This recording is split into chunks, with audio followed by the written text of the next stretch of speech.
આ વિડીયો ફક્ત લોકોની જાગૃતિ માટે છે. એમાં અફીણ છૂટી શકે છે અને અફીણની દવા પણ મળી રહેતી હોય છે.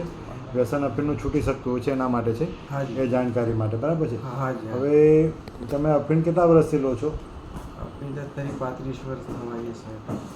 ઓકે. છોડવા જાઓ તો શું તકલીફ થાય? અફીણ માન લો કે ન લો તો શું તકલીફ પડે? તો સાહેબ હાથ પગ તૂટે ને મગજ થાય ને શરીર પકડાય ને બધું એ થઈ ગયા થાય સાહેબ. મગજ બી નહીં કામ કરે એવું થઈ જાય. હા. ક્યારે અફીણ મૂકવાની કોશિશ કરી હતી ખરી? અફીણ મૂકવાની કોશિશ તે વખતે ગોળી વખત પેલી મળી હતી મને એમજી 4 વખતની. તે વખત મેં છોડવાની કોશિશ કરી હતી. હા, એમાં મુકાઈ ગયું હતું અફીણ? અફીણ મુકાયું હતું સાહેબ. પછી શું તકલીફ થઈ? પછી નહીં મળી એટલે પાછી તકલીફ થઈ. એને શરીર પકડાવાનું, માથું પકડાવાનું, મગજ બેચેન થઈ રહે, કઈ જવાન ને થાય. પછી પાછું અફીણ ચાલુ કર્યું? એટલે પછી પાછું ચાલુ કર્યું સાહેબ. ઓકે. અફીણ પીવો તો શું ફાયદો થાય? ફાયદો તો કયો નહીં થાય, નુકસાન થાય. તો પીવાનું કારણ શું? પીવાનું કારણ તે તકલીફ થઈ હતી મને આગળ સાહેબ. પેટમાં લાઈસ આલી ગઈ તો એપેન્ડિસ હતો. તે એનું ઓપરેશન કરાવીને આવ્યા બાદ પાછું એથી પોઝિશન થઈ એટલે પછી મેં લીધું સાહેબ. એટલે કોઈક એવું કે સલાહ આપી હતી કે અફીણ લેવાથી આ દુખાવો મટી જાય, એપેન્ડિક્સ એવું કીધું હતું? હા, સલાહ કોને? ગામના લોકોએ આપી હતી કે દોસ્તારો? ના, દોસ્તારો નથી, ગામના વડીલો હતા ને કીધા હતા એને આલી. એટલે એ દુખાવો મટાડવાના ચક્કરમાં અફીણ પીવાનું ચાલુ કર્યું હતું. અફીણ કઈ રીતે પીવો? અફીણ છોડે એટલે સાહેબ આથી ને આપણે નસવીને પી લો.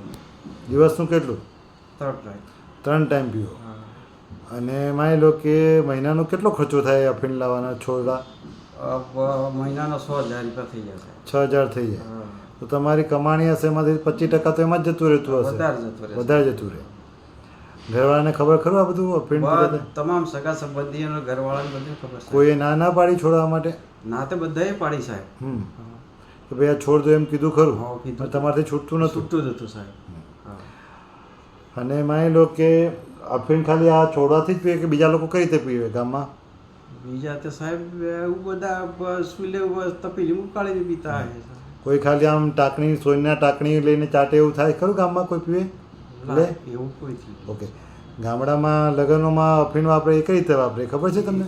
અફીણથી વાપરતા એ સોડસ વાપરે ઉકાળીને પીએ સાહેબ. ચાની જેમ? છાની છે. મહેમાનોને આપે? મહેમાનો પીતા હતા, આપે ને કે નહીં આપે? હવે નથી. પીયા વાળાને આપે. ઓકે. તમને અફીણની દવાઓ મળે, અફીણ છોડવાની દવા મળે એવી તમને માહિતી ક્યાંથી મળી હતી? માહિતી તે તમે ફતેપુરા આવ્યા હતા એકવાર, ખબર છે ને તમને? પેલા કેમ્પમાં આવ્યા હતા. મેં પત્રિકા વાંચીની. હા, ત્યાંથી મને કે સાહેબ દવા આપે છે. એના પહેલા તમને ખબર નથી કે વ્યસનની સારવાર છૂટે, આ અફીણ છૂટી જાય એવું તમને ખબર ના હતી? ના, નથી સાહેબ. તો આપણા ગામડામાં લોકોને ખબર ખરી કે આ વ્યસન જે છે અફીણ એ સારવારથી છૂટે કે ના છૂટે એવું ખબર પડશે કે નથી લોકોને ગામડામાં? મોટે ભાગે સાહેબ ખબર નહીં મળે. વાત કરો તો ખબર પડે. હું વાત કરું કે સાહેબ દવા આલે ને દવા દાખલ કરી. ના, પણ આમ ગામડામાં સમાજમાં ખબર જ નથી કે વ્યસન છોડવાની દવાઓ હોય એવું લોકોને ખબર હોતી નથી એવું લાગે છે. હા હાજી એવું છે. પણ ઘરવાળા કંટાળે તો પછી શું કરે? હા, કંટાળે તો સાહેબ છોડાવે છે. કઈ રીતે છોડાવે? દાખલ થવું પડે સાહેબ. દાખલ વિદા કરે છે. કઈ દાખલ થવાનું એવું તો ખબર હોવી જોઈએ ને કે આની સારવાર કઈ થાય? એ તો સાહેબ ખબર સારવાર કઈ થાય તો તમે સારવાર તો એ થાય સાહેબ.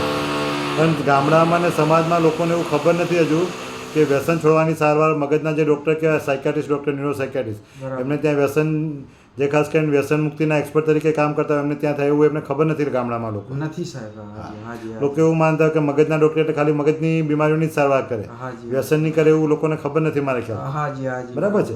મોટાભાગના કિસ્સામાં એવું થાય છે કે અહીંયા જેટલા લોકો દારૂ, અફીણ, ચરસ, ગાંજા છોડાવવા માટે આવતા હોય છે એમને ખબર નથી હોતી. એ લોકો એવું કે સાહેબ તમારે ત્યાં પણ વ્યસનની સારવાર થાય એવું પ્રશ્ન પૂછતા હોય છે જ્યારે બોર્ડ વાંચે ત્યારે. તો તમને પણ કદાચ એ ટાઈમે ખબર ના હોત જો પેલી પત્રિકા ના મળી? ના, પત્રિકા ના મળી હોત તો મને બી ના ખબર હોત સાહેબ. ઓકે. દવા લીધી હતી ત્યારે તમને સારું રહેતું હતું? હા, સારું રહેતું છે.